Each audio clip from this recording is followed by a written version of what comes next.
한국 IT 기업 여러분, 안녕하세요. 저는 기무라 타케시라고 합니다. 일본에서 IT 저널리스트로서 30년 정도 일본의 IT 업계에서 살아오고 있습니다. 오늘은 한국의 IT 기업 여러분들께서 일본 시장 진출을 생각하고 계신다고 해서 일본의 IT 업계뿐만이 아니라 고객인 각 기업의 IT 부문의 상황을 포함해서 일본의 IT 시장 동향에 대해서 얘기하겠습니다. 그리고 제일 마지막으로는 한국의 기업 여러분들에게 어떠한 그 진입 가능성이 있는지에 대해서 말씀드리겠습니다. 그러면 시작하겠습니다. 우선 일본의 IT 시장의 주요 에리아인데요. 그 대략 말씀드리면 우선 당연하지만 고객인 유저 기업이 있습니다.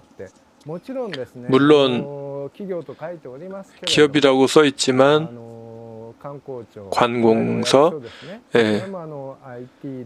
이런 부분들도 IT 기업, IT 고객이고요. 대략 어느 정도 있는가 하면 일본은 대기업이 11,000개, 기업 전체는 400만 개 회사 정도가 있습니다. 단 IT 시장으로 봤을 때는 어떤가 하면 나중에 다시 설명드리겠지만 극단적으로 일본은 금융기관의 시장 규모가 큽니다.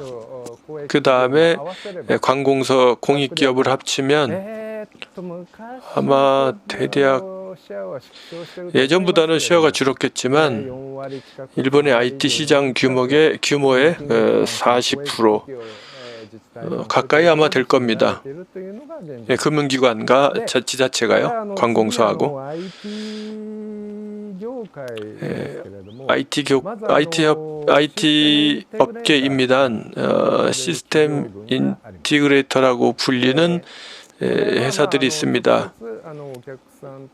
이 기업들은 고객과 직접 계약을 해서 시스템을 구축하거나 제품을 납입하는 그런 기업인데요.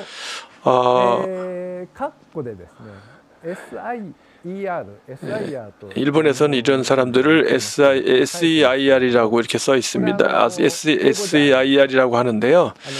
이건 영어가 아니고요. 이거는 한국어로는 어떻게 얘기하는지 모르겠는데 일본제 영어라고 합니다. 시스템 인티그레이터. IER은 인티그러의 약자인데요. 원래는 그 SI에다가 ER을 붙이지 않고 O를 붙여야 되는 게 맞지 않습니까? 그런데 왠가 ER로 되어 있어요. 어쨌든 일본에서 만든 말이고요. 시스템 인티그레이터들을 이야기합니다. 실은 이게 SI가 되게 중요한데 일본은 SI 업자와 전혀 동떨어진 일들을 한다라고 생각하시면 됩니다. 이것은 일본에 계시는 일본에 있는 IT 업체에서 다 통하는 얘기입니다. 특히 일본의 IT 기업의 특징입니다만 하청 IT 기업들이 많이 있습니다. 업계 단체에 가맹돼 있는 회사만 해도 아마 500개 회사는 되고요. 그 이외에는 또 얼마나 많은지 모르겠습니다.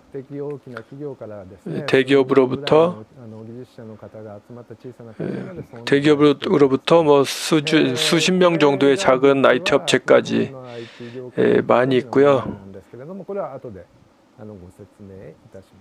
이 내용은 나중에 다시 구체적으로 말씀드리겠습니다. 그 다음에 외작의 IT 벤더인데요.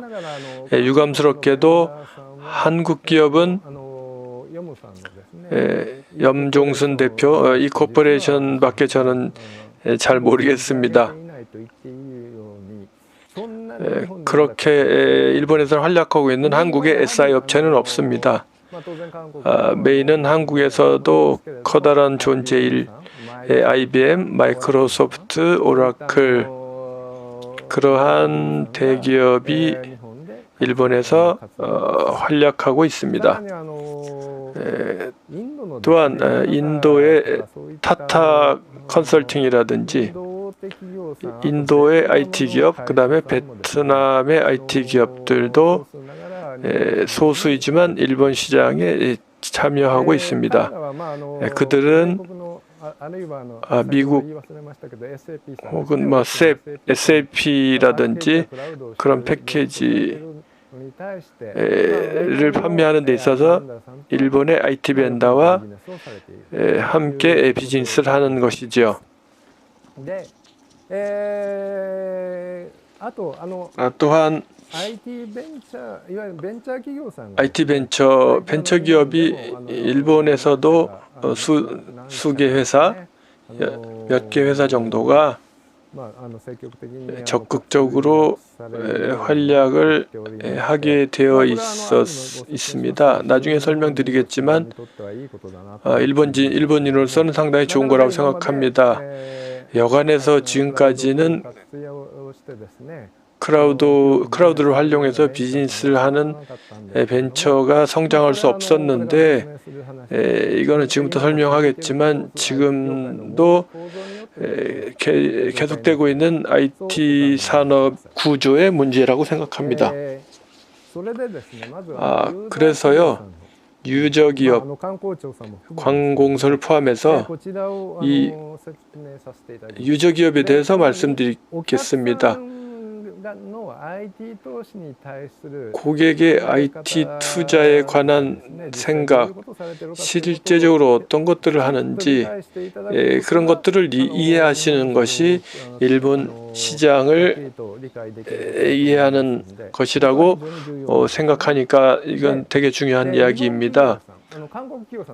일본 기업, 한국 기업은 모르겠지만 여러분들은 독자적인 자체적인 일하는 방식을 중요하게 생각하고요. 시스템 개발뿐만이 아니라 보통의 그분들의 일들은 그렇습니다. 각 회사들은 어떤 표준화라기보다는 각 기업의 일하는 방식, 그 다음에 그 기업이라고 해도 그 각 기업에 소속된 공장별로 일하는 방식이 다릅니다. 왜 그렇게 되는가 하면요. 일본, 특히 대기업들은 신입사원으로 입사를 해서 정년까지 계속 일을 하게 됩니다. 요 근래에는 뭐 전직하는 사람도 있지만 기본적으로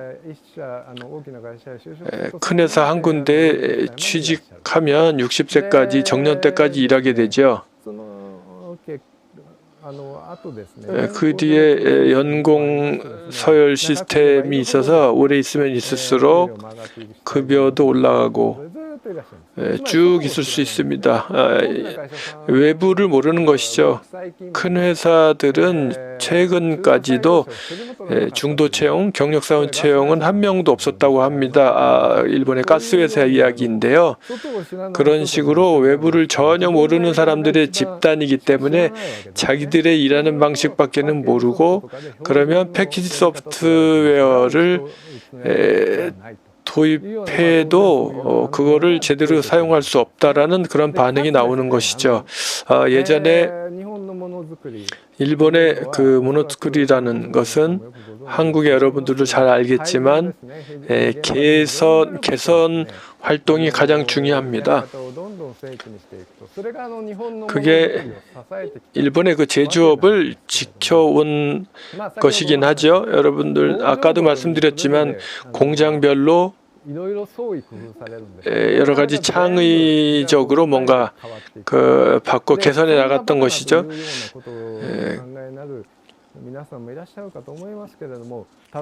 그것도 예를 들면요, 자동차 부품을 만드는 회사, 물어보면 고객별로 업무가 있고 고객별로 시스템이 있다라고 합니다. 저는 처음에 그 얘기를 들었을 때 고객이라는 것은 각 기업을 고객이라고 하는 줄 알았어요. 그랬더니 그게 아니고 각 회사의 같은 자동차 회사라도 공장이 다르면 공장별로 별도의 고객이 되고 그 공장별로 일하는 방식이 다르다라고 합니다. 요 근래는 개선이 되어 있지만 그래도 별로 다른 건 없습니다. 그러면 어떻게 되냐면 정보 시스템을 이런 것들을 지탱해주는 정보 시스템들도 모두 독자적인 시스템이 될 수밖에 없죠. 물론 최근이니까 ERP 같은 걸 도입하게 되지만 그런데 ERP를 그대로 도입해서는 쓸 수 없다라고 해서 커스터마이즈를 하게 되는데요. 셉 패키지 같은 경우는 애드온을 많이 만들죠.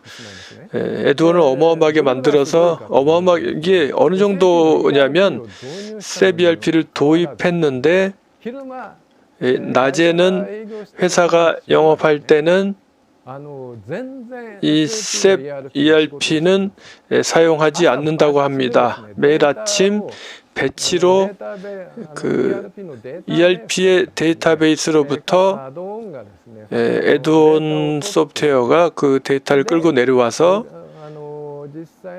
실제 업무를 하는 사람은 그 애드온 된 소프트웨어를 활용해서 일을 한다고 합니다. 그리고 밤이 되면 또 저녁 때 배치 처리를 해서 데이터를 정리한다고 하네요. 그 비싼 돈을 주고 셉 ERP를 사서는 전혀 사용하지 않고 애드온 소프트웨어에다가 돈을 잔뜩 들여서 그 애드온 소프트웨어를 활용해서 일한다는 것이죠.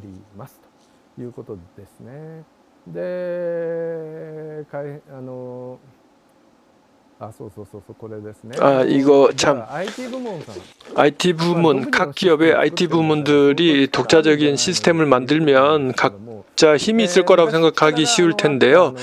예전에는 그 IT 부문에도 힘이 있는 부문이 많이 있었는데 요즘에는 IT 부문들도 그 개발력을 잃어버려서 SI 벤더의 모든 것들을 아웃소싱하는 바람에 맡겨버리는 바람에 이것도 그 종신고용을 생각해 보시면 알겠지만 개발을 하게 되면 개발 사이클에 맞춰서 사람을 고용할 수 없잖아요. 개발이 끝나면 사람이 남으니까 남게 되면 또 사람을 사직시킬 수도 없고 그렇기 때문에 외부에서 인재를 빌릴 수밖에 없는데 그렇기 때문에 개발 때도 그렇지만 보수 운영할 때 그 사람을 많이 내보내기도 하잖아요. 또 경기가 어려워지고 그러면요. 그 다음에 계열회사로 보내든지 해서 전산 부분의 사람들을 많이 줄이고 외주 IT 기업의 사람들을 파견받아서 일을 하게 되는 경우가 많고요. 그런 일들을 계속 하다 보니까 단순히 벤더를 관리하는 일만 하게 되는 것들이 요 근래의 각 기업의 전산 부문인 것 같습니다.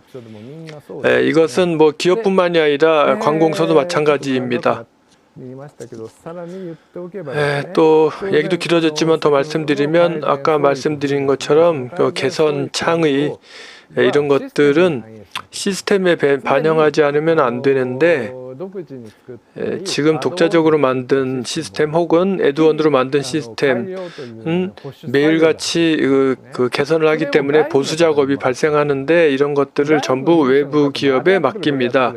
외주 기업에 파견 온 사람한테 뭐 이것도 만들어 저것도 만들어라고 조르다 보니 도큐멘트를 만들 시간도 없고 결국은 시스템은 스파게티 상태가 되고 IT 부문의 사람들도 결국 시스템 내부는 아무도 모르게 되는 것이죠. 결국 외주업체만 알게 되는 건데 이러한 일들을 어떻게 해야 되는 것인가라는 것이 지금의 일본의 유저 기업의 관공서도 그렇지만 커다란 문제가 되어 있습니다.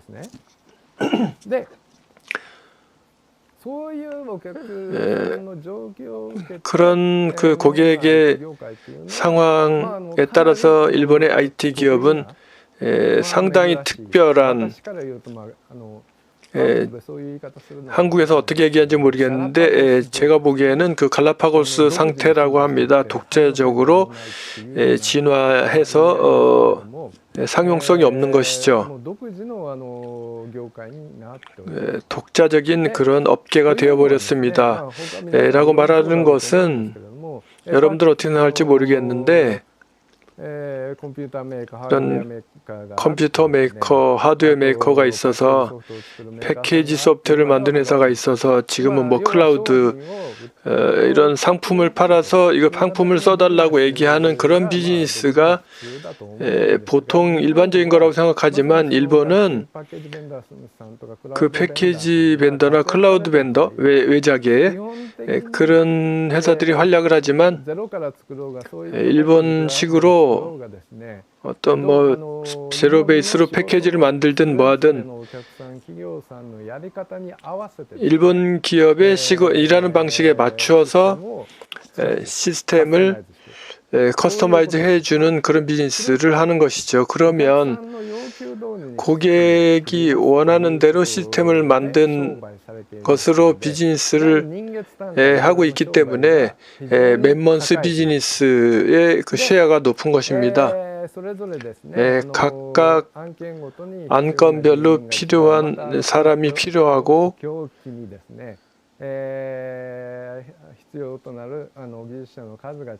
또 계절별로 필요한 엔지니어 숫자가 다르니까 건설업계와 똑같은 구조가 돼버린 거죠. 다중하청 구조라는 것인데 SI가 있고 그 밑에 그 파트너라는 2차 하청 회사가 있고요. 그분들이 기술자를 파견하기도 하지만 그 밑에 3차, 4차 하청에서 또 기술자를 파견받죠. 그래서 시스템을 개발하는 그런 구조가 되어 있습니다. SI 벤더를 정점으로 하는 다중하청 구조가 되어 있습니다. 이전 한국분께서 일본은 그 하청업체까지도 같이 번영할 수 있는 상생체제가 되어 있다라고 어마어마한 오해를 받아서 그런 질문을 받은 적이 있습니다. 말씀하시는 것처럼 공전 공영하고 있는 것은 맞습니다만 다중하청은 밑으로 내려가면 내려갈수록 엄청나게 돈을 띄기 때문에 그 공전 공영이라고 하고 싶어서 하는 게 아니라 필요하기 때문에 언젠가 엔지니어를 조달해야 될 필요가 있기 때문에 SIA는 그 외주업체들을 제대로 관리하는 것이고요. 불황이 되면 인정사정 없죠. 그래서 많이 망하는 회사들도 있고 또 새로운 뭐 기업하는 회사들도 있지만 상당히 어려운 환경입니다. 그리고 여기도 써 있지만 실제 6차 하청, 7차 하청 그 정도까지는 프로젝트에 참여하게 됩니다. 제가 처음부터 너무 이런 얘기만 하면 일본 IT 업계에 대해서 도대체 어떻게 된 거냐라고 여러분들이 그 네거티브한 인상을 가질지 모르겠지만 네거티브한 인상을 가져도 됩니다라고 생각합니다. 지금 그러한 여러 가지 일들이 각 기업별로 요 근래는 새로운 서비스를 제공하려는 그런 상황도 있긴 합니다만 또한 일본에도 그 벤처 기업들이 탄생하고 있고요. 화상 회의 소프트웨어를 제공하는 회사라든지 요 근래 일본에는 도장과 종이 문서를 사용하는 그런 문화가 있는데 이런 것들을 없애고 전자계약 서비스를 하자든지 또 그러한 그 좋은 서비스를 제공하는 벤처 기업들도 있기는 있습니다. 조금 사전에 좋은 회사도 있다라고 말씀드려두고 싶습니다. 네, 그래서 다음은 외자계 IT 벤더입니다. 일본에서 예전부터 활동하고 있는 외자계 IT 벤더는 어떤 비즈니스를 하고 있을까요? 예전에는요, 일본의 IT 업계 특징, SI 업계에 대해서 좀 더 얘기하려고 그랬는데, 30년 전까지만 해도요, 일본의 대형 컴퓨터 회사, SI 회사, 후지츠, NEC 이런 기업들이 IBM의 메인프레임을 연구를 해서 똑같은 능력을 가진 메인프레임을 개발했었습니다. 그때 당시에 일본의 컴퓨터 업계는 우리가 이대로 간다면 우리는 IBM을 넘어서 세계를 제패할 수 있다라는 그런 기대를 가지고 있었습니다. 하지만 지금은 결국 보면 하드웨어뿐이었었죠. 그런 하드웨어를 만들 때까지는 좋았는데 마이크로소프트가 태도해 오고 그런 시대가 되고 소프트웨어 시대, 클라우드 시대가 되었을 때는 뭐 손도 발도 내밀 수 없는 상황이 되었고 적당하게 맨먼스 비즈니스만 하다 보니 그쪽으로 도망가게 된 거죠. 한국 이외에 한국 기업한테 이런 일본의 얘기를 하면 혼날지 모르겠지만요. 엔티티 데이터라든지 유저 기업들, 노무라 총합연구소라든지 지금은 신일철 관련 정보 시스템 등등 이런 대기업의 IT 부문이 분리되어서 만들어진 회사들이 지금은 SIR을 하고 있는 것이죠. 외자계 IT 벤더는 예전에는 IBM 하드웨어 메이커가 일본에 진출해서 후지츠, 히타치, NEC랑 서로 간 쉐어를 가지고 싸웠었는데 소프트웨어 시대가 되어서는 마이크로소프트, 오라클, SAP 등이 전성기가 되었을 때 그들은 어떻게 했을까요? 고객하고 직접 비즈니스를 하게 되면 당연하게 커스터마이즈 해달라고 요청을 받기 때문에 그런 바보 같은 일을 해서는 비즈니스가 안 된다라고 생각해서 이런 SI와 그 파트너 계약을 해서 판매 대리점 계약을 해서 자기들은 패키지나 클라우드를 SI 벤더에 통해서 라이센스료를 그들에게 받고 그렇게 비즈니스가 성립되었죠.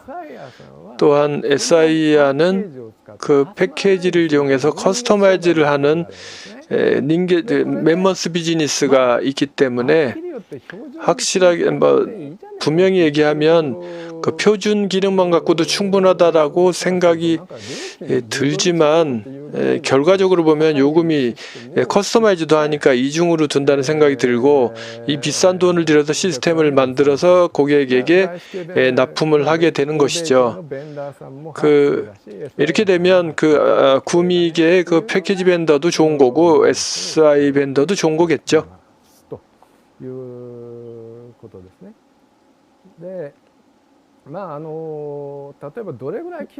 예를 들어서 아무튼 간에 규모가 커져요.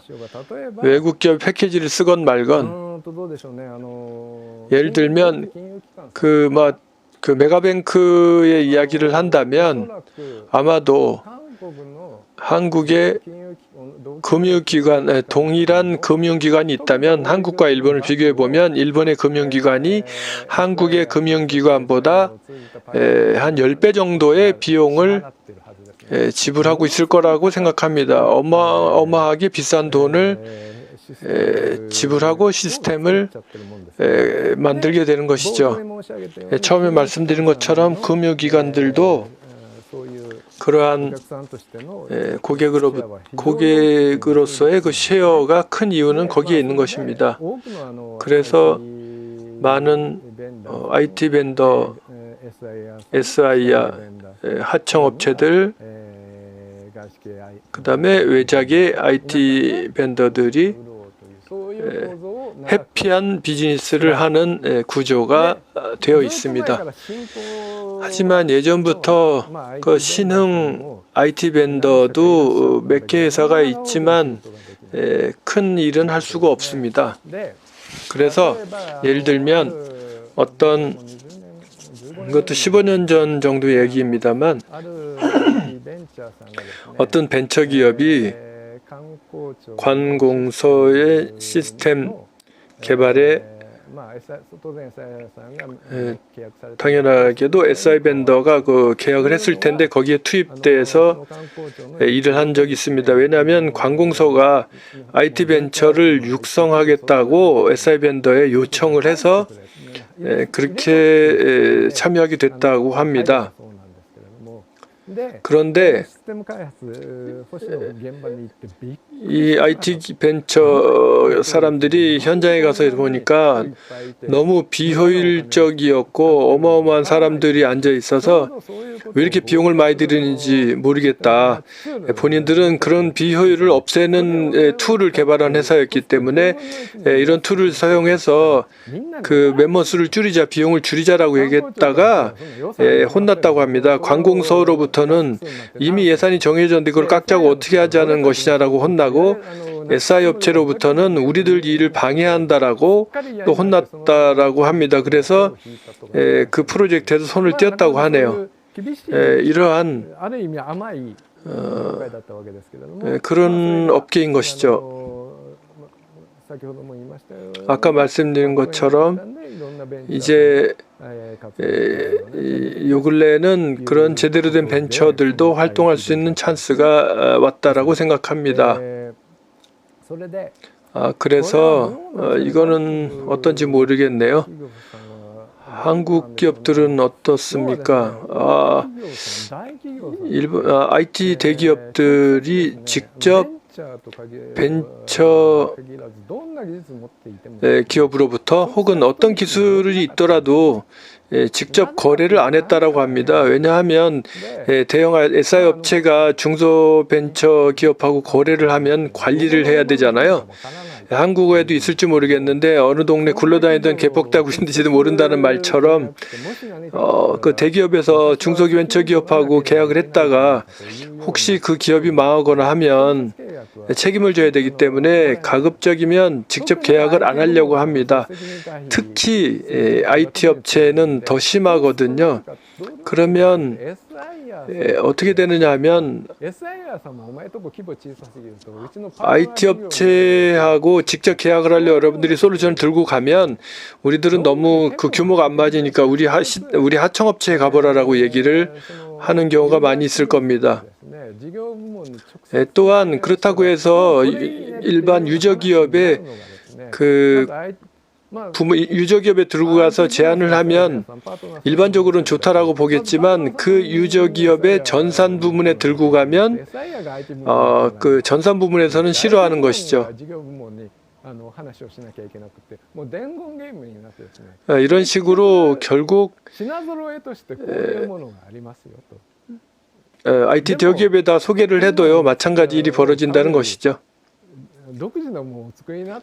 그래서 이런 신기술이나 뭐 이런 믿을 수 없는 제품보다는 직접 만드는 게 좋다라는 세일스 토크를 일본의 IT 대기업은 한답니다. 여러분들도 이런 경험을 한지 모르겠는데요. 단 나중에 또 말씀드리겠지만 지금 디지털 시대이기 때문에 비즈니스에 IT를 활용하지 않으면 안 된다라는 시절, 더군다나 지금까지 해왔던 비즈니스를 해온 IT 기업들 또한 그 각 기업 내 IT 부문 사람들도 마찬가지라서 이런 사람들을 못 믿겠다라는 사람들이 많이 늘어납니다. 그래서 각 기업이나 실질적으로 이런 소프트웨어를 써야 되는 사람들은 IT 부문이나 SI 기업을 못 믿기 때문에 직접 이런 기술들을 가지고 있는 벤처 기업들 찾아다니는 사람들이 있어서 그분들은 직접 계약하자라는 얘기들이 늘어나고 있습니다. 직접 이름을 얘기하면 좀 그렇지만 이 회사는 대기업이라고 생각해서 그 기업에 가서 벤처 기업이 노크를 해도 안 될 거라고 생각하지만 계약이 되는 기업도 있습니다. 그렇게 활동하기 쉽게 많이 바뀌어간다고 생각합니다. 왜 제가 IT 벤처 기업 얘기를 하냐면 여러분들이 일본에 오시게 되면 아마도 일본의 IT 벤처와 손을 잡는 게 좋을 거라고 생각하기 때문입니다. 그래서 그런 얘기를 그쪽에 관심을 가지면 좋아서 말씀드린 겁니다. 은행이라도 직접 거래해 봅시다라고. 이거는 뭐 금융청의 지도 감독을 받겠지만 그런 것들도 가능해질 것이라고 생각합니다.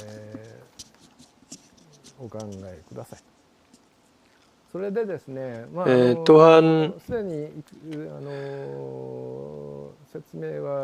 말씀을 많이 드렸지만 유저기업들에서 여러 가지 변화가 일어나고 있습니다.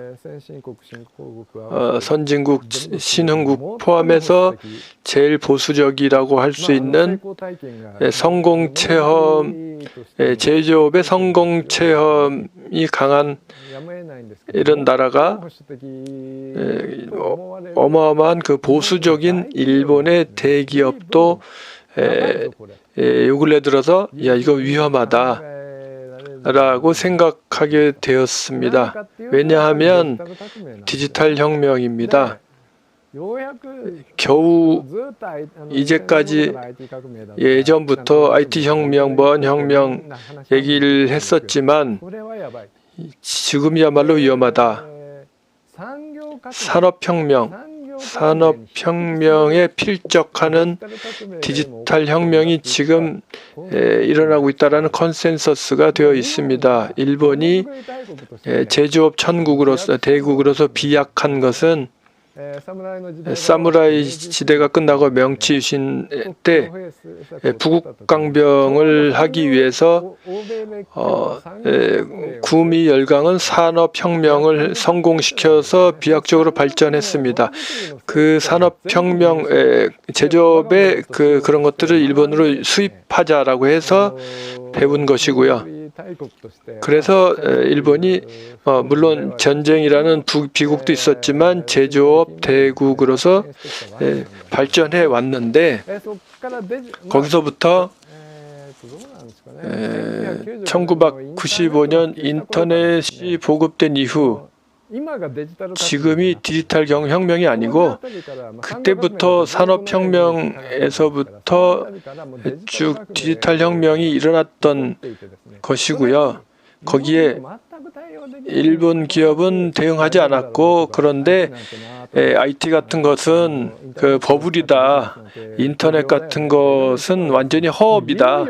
이런 식으로 했었는데 이제 드디어는 그래서는 안 된다라고 생각하게 됐고 그래서 IT 부문 우리 회사의 IT 전문가 IT 부문을 주목해 보면 전혀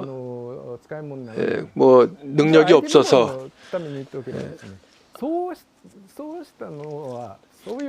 IT 부문을 그렇게 망가뜨린 것은 역대의 경영자입니다. 그렇기 때문에 IT 부문을 욕할 것은 아니라고 생각하는데 각 기업의 경영자들은 IT 부문을 불신합니다. 그때면 뭐 중도 채용도 하지 않았었는데 요즘엔 중도 채용도 하게 됐고 IT 부문과 별도 디지털 비즈니스 추진실을 만든다든지 해서 그 디지털 트랜스포메이션을 하기 위한 디지털 혁명에 대응하기 위한 디지털 트랜스포메이션을 하지 않으면 안 된다라고 해서 열심히 뛰고 있습니다. 물론 전문 조직을 만들 뿐만이 아니라 기업에 따라서는 사업 부문 내에 비즈니스의 디지털화를 추진하는 팀을 만들기도 합니다. 그래도 아직 이야기는 이제 절반까지밖에 안 돼 있고요. 이번에 그 코로나 바이러스가 어마어마한 일이지만 이것 때문에 완전히 바뀌었습니다. 그 재택근무도 완전히 못했었는데 이런 공부도 디지털로 하지 않으면 안 된다고 하고 소매업도 리얼한 실제적으로 접점이 없어져서 이대로 가자면 비즈니스가 안 된다 그래서 이커머스를 강화하지 않으면 안 된다라는 그런 움직임이 드디어 생기기 시작했습니다. 예를 들면 얼마 전에 도시 투자 신탁을 운영하고 있는 어떤 펀드 매니저로부터 얘기를 들었는데 이번에 코로나 바이러스 관련 때문에 그 주가가 떨어져서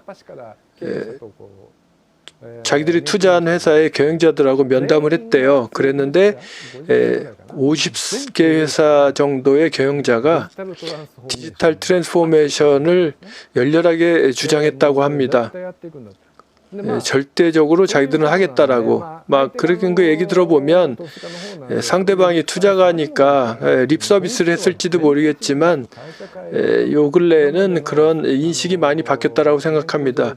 지금까지 연공 서열만 가지고 했던 그런 조직, IT도 활용하지 못했던 조직은 뭐 끝장이다라고 생각해서 바뀌려고 하는 그런 움직임이 일본 기업 안에는 많이 퍼져가고 있습니다. 그러면요, 지금까지 독자적인 업무 방식을 가지고 답습하기 위해서 보수 작업을 계속해왔던 그런 스파게티 상태인 그 기간계 시스템을 어떻게 하면 좋겠는가라는 이야기가 나오고 있는 거죠. 비즈니스를 디지털화하게 되면 고객 데이터를 제대로 뽑아낼 수 있지 않으면 안 되는데 그게 안 된다는 거죠.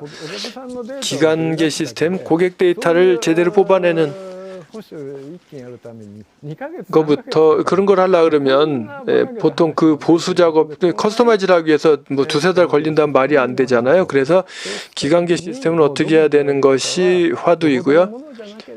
그래서 웬만하면 기간 시스템을 다 버려버리고 표준 시스템, 클라우드 시스템으로 갈아타자라는 이야기들도 많이 나오고 있고 경영자들도 그 부분을 이해하기 시작했다라는 인식도 퍼져가고 있긴 합니다. 겨우겨우 아마 한국을 포함해서 전 세계의 기업들이 그 보통 멘탈에 접근하고 있는 게 아닌가라는 생각이 드네요. 거기다가 관공서에도 언급하겠습니다만 제일 최악의 유저가 관공서였죠. 최악의 그 고객인 것이죠. 관공서가. 그런데 아무튼 제일 중요한 거는 한국에도 그렇겠지만 일이 없어진 그 국민들에게 그 원주하겠다고 그래서 10만엔짜리 그 재지원금을 지급하려고 했는데 시스템 대응이 엉망이었다는 것이죠. 신청은 웹사이트로 했지만 시민의 여러분, 시민들께서 웹사이트에 정보를 입력해서 신청했지만 각 지자체가 그 데이터를 뽑아낼 수 없어서 각 지자체의 여러분들은 웹 신청 웹사이트로부터 데이터를 프린트아웃했습니다. 그래서 전부 그 종이로 인쇄한 것을 자기들 컴퓨터 시스템에 다시 입력했다라고 합니다. 한국에서 이 얘기는 유명해진 것 같습니다만 팩스로 코로나 감염자 수가 집계를 했다라는 얘기가 그렇죠. 이런 부분들을 바꾸지 않으면 안 된다라는 컨센서스는 이루어지고 있습니다. 실은 2000년에 이재팬 전략이라는 훌륭한 3년 이내, 5년 이내 세계 최첨단 IT 국가를 만들겠다라고 얘기했는데 그로부터 20년이 지났습니다. 겨우 이 정도입니다. 자학적인 얘기지만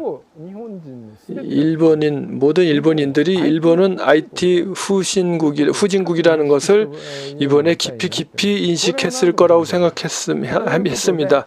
이것을 어떻게든 바꾸지 않으면 안 되는데 앞으로 움직일 거라고 생각합니다. IT 기업으로서는 새로운 시장이 생긴다고 볼 수 있죠. 그런데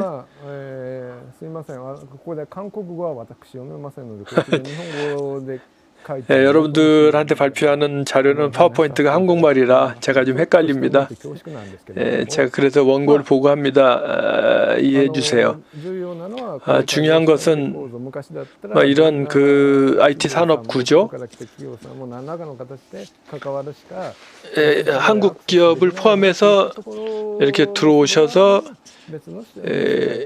일을 함께 하게 되면 새로운 세계가 열릴 거라고 생각합니다. 좋은 솔루션 등을 가지고 계신다면 그 거래를 하게 될 겁니다. 혹시 여러분들이 IT 부문이 아니라 사업 부문에 가서 얘기를 하면 사업 부문이 이 솔루션을 사용하면 매출이 늘어날 거라고 생각한다면 그들이 그 사업 추진에 필요한 소프트웨어를 도입하기 위한 그 예산을 확보해 줄 거라고 생각합니다. 상당히 빠른 속도로 비즈니스가 되지 않을까라고 생각합니다. 커스터마이즈는 하지 않고 바로 쓰겠다라는 고객들이 나올 가능성도 있습니다. 단 메모스 비즈니스만 그런 그런 회사들은 돈 못 벌 거라고 생각하고요. 제대로 비즈니스하는 회사들만 기업들이나 돈을 벌게 될 거라고 생각합니다. 그런데 한국 기업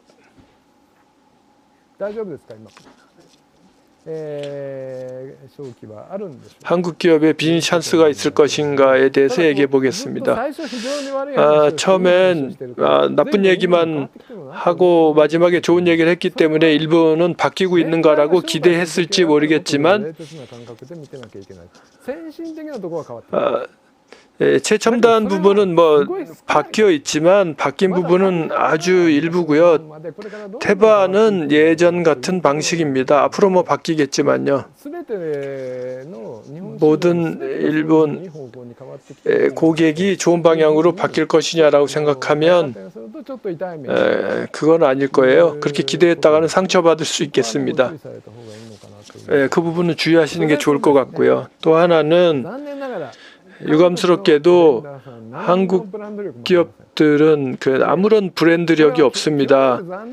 이것은 유감스러운 이야기입니다만 실은 일본에서도 10년 정도 전에 한국에서 배워야 된다는 그런 의식이 높아졌던 때가 있습니다.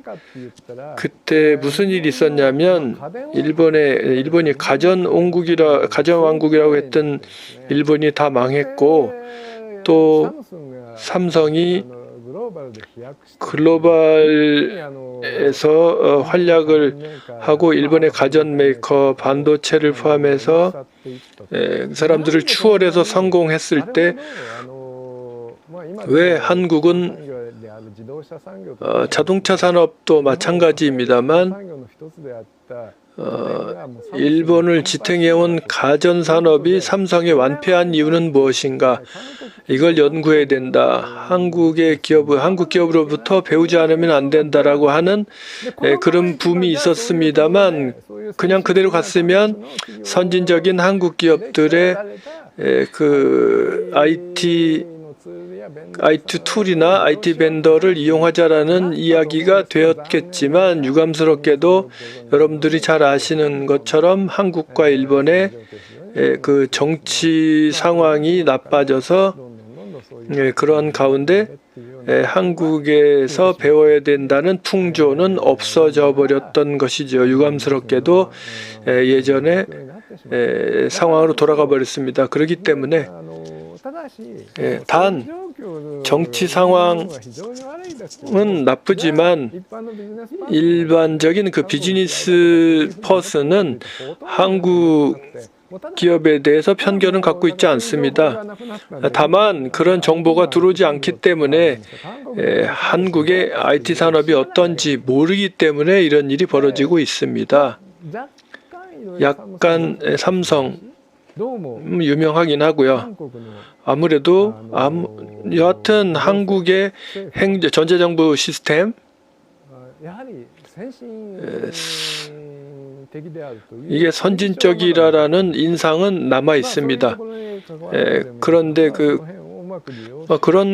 그런 비즈니스를 한 여러분들은 그런 것들을 이용해서 한국어로 일본어로 번역해서 여러분들의 활약상을 피하라면 좋을 것 같다라고 생각합니다.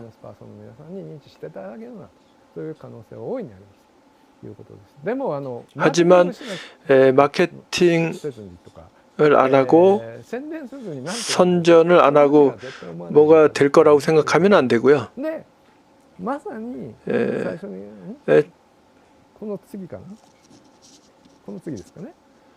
이 다음이었던가요?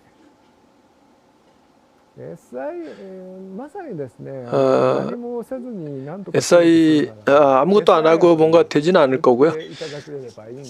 그래서 SI 벤더가 팔아주면 좋겠지만 아까 말씀드린 것처럼 SI 벤더는 여러분들 제품을 절대로 팔아주지 않습니다. 그거는 한국 기업을 잘 모르기 때문에 안 파는 게 아니라 예를 들면 오라클, 마이크로소프트 미국에는요 어마어마한 이런 소프트웨어들이 있지 않습니까? 클라우드 제품도 있고요. 일본에서 팔릴 만한 메이저 제품밖에는 가지고 오지 않습니다. 한국에 비교해서 어마어마한 큰 시장이지만 안 들어오는 거죠. 왜냐하면 일본어 버전 만들어야 되고요. 그 다음에 일본화 해달라고 하고 인터페이스 만들어 달라 그러고 자기들 영업사원이 알아들을 수 있도록 일본어 교육 프로그램도 만들어 달라고 하고 뭐 좌우지간 다 해주지 않으면 안 판다라고 하니까 미국의 IT 벤더들도 그런 상황인데 이거 팔아달라고 여러분들이 IT 벤더에 갖다 준다고 팔겠습니까? 그건 좋은 선택이라고 생각하지 않습니다. 당연하지만 유저 기업에 직접 여러분들이 이제 관리 부분에 가도 그것도 그렇게 쉽게 되지는 않습니다. 관공서는 뭐 정치 상황이 있어도 더 힘드실 것이고요. 그런데 그런 가운데서도 예를 들면 하나의 예를 말씀드리면 IT 벤처라고 일본의 IT 벤처들이 이제 나와 있으니까 그 사람들은 자기들이 좋다라고 생각하면 같이 합시다라고 그렇게 얘기할 거고요. 그거는 뭐 한국이나 실리콘밸리나 관계 없어요. 그런 기업들하고 손을 잡고 해 나가면 좋지 않을까, 뭐 하나의 가능성이라고 생각합니다. 여하튼 예를 들면 일본 기업이 한국에 나갈 때도 여러 가지 연구 안 하면 안 되는 것처럼 여러분들도 오늘 제 얘기는 뭐 여러 가지 대충 이야기를 드렸지만 비즈니스를 하신다면 고객을 둘러싼 환경을 철저하게 연구하는 것은 기본 중에 기본이고요.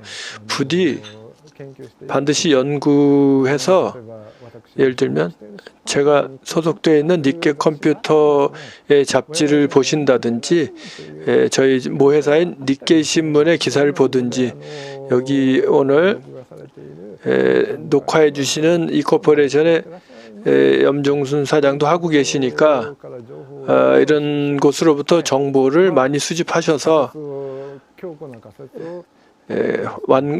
확고한 그 가설을 만들어서 지금 태동하고 있는 일본의 IT 시장에 참여하시면 좋을 거라고 생각합니다. 이것으로 여러분들의 건투를 빌면서 훌륭한 비즈니스를 만들어 나가시기를 또 그것들을 저희가 취재할 수 있게 되기를 저는 그렇게 되면 기쁘겠다고 생각합니다.